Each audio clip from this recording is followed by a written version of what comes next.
Ayan, hello po sa ating lahat, sa ating mga communizens. Magandang araw po sa ating lahat. Ngayong gabi po ay ituturo ko po kung paano nga ba ang paggamit ng OBS sa ating Kumu account.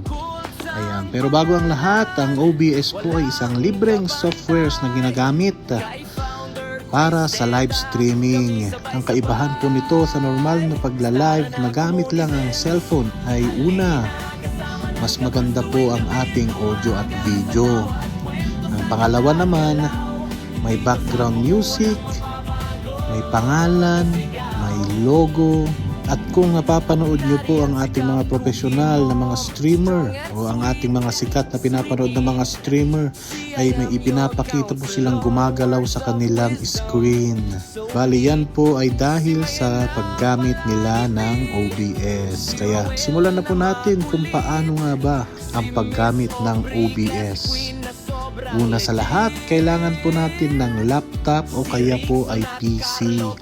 Pumunta lang po tayo sa official website ng OBS at i-download ang software. Pagkatapos ma-install, buksan natin ang OBS. Ayan, nakikita nyo naman po, ganyan po ang itsura ng OBS pagka-install po natin at pagkabukas. Ayan, sa unang bukas ay may makikita kayong mga boxes. Nandyan ang sources, scenes, audio mixer, and controls.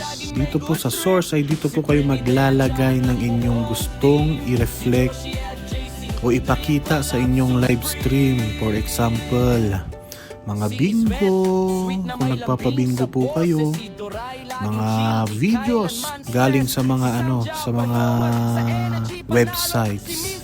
Para makapaglagay po kayo ng video na magre-reflect po sa inyong live stream sa Kumu, ay kailangan nyo pong pindutin ang plus sign po na ito at makikita nyo po ang mga choices na gusto nyo pong ilagay sa inyong live stream. Meron po dyang video, may mga image, may mga windows.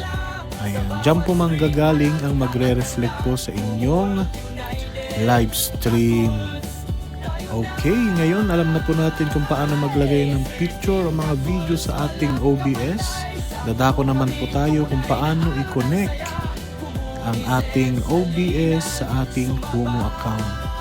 First of all po ay kailangan po natin pumunta sa ating profile at doon po ay makikita ninyo sa pinakaibaba ang inyong RTMP URL address at pati na rin ang inyong RTMP key. Paalala lang po sa paggamit ng ating RTMP, huwag nyo pong isi-share sa iba dahil ang inyong RTMP key ay dapat kayo lang ang nakakaalam. Wala na pong iba. Ayan, after nyo pong makopy ang inyong RTMP address at inyong RTMP key, babalik na po tayo sa OBS para ma-paste ang ating kinuhang RTMP URL address pati na rin po ang inyong RTMP key. Ayan, kapag nakabalik na po tayo sa ating OBS ay i-click po natin ang settings na makikita po sa pinakaibabang kanan ng inyong screen, and then i-click po natin itong stream. Once na na-click na po natin ang stream ay makikita nyo po ang mga pagpipilian sa itaas. Ayan.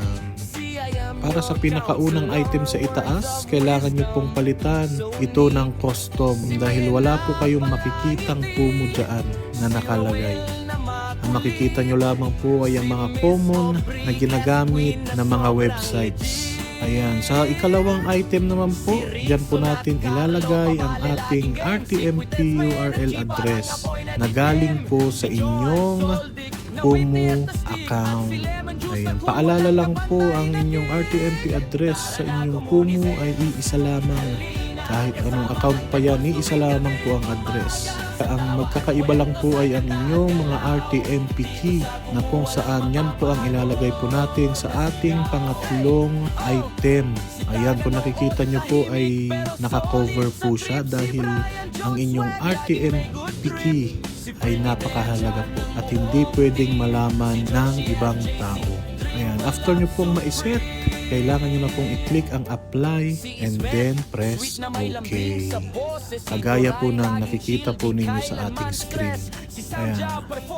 After nyo pong ma-set ay maaari nyo na pong i-click ang start streaming na makikita pa rin po sa pinakaibabang kanang bahagi ng inyong screen. Ayan, good to go na po kayo para sa inyong OBS live streaming. At naiset na po natin ang ating OBS at ready na po siya para mag-reflect sa ating Kumu account. At para po mag-reflect na po ang ating OBS sa ating Kumu account ay kailangan po nating pumunta sa ating Kumu account.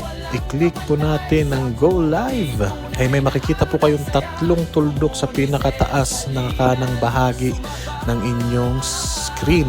I-click po natin ito at ating makikita ang RTMP na kung saan kailangan pong naka-on po iyan bago po kayo mag-live stream. Sa iba po na nagsasabi na walang nakalagay na RTMP ay hindi pa po kayo eligible na gumamit nito.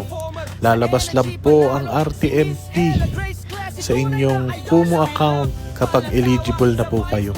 Ayan. And then kapag na-on na po natin ang RTMP sa ating live ay pwede na po nating simulan ang ating live streaming at ma-enjoy ang mga features ng OBS. Ayan, maraming salamat po sa pakikinig sa kung paano mag-set ng OBS sa ating Kumu account.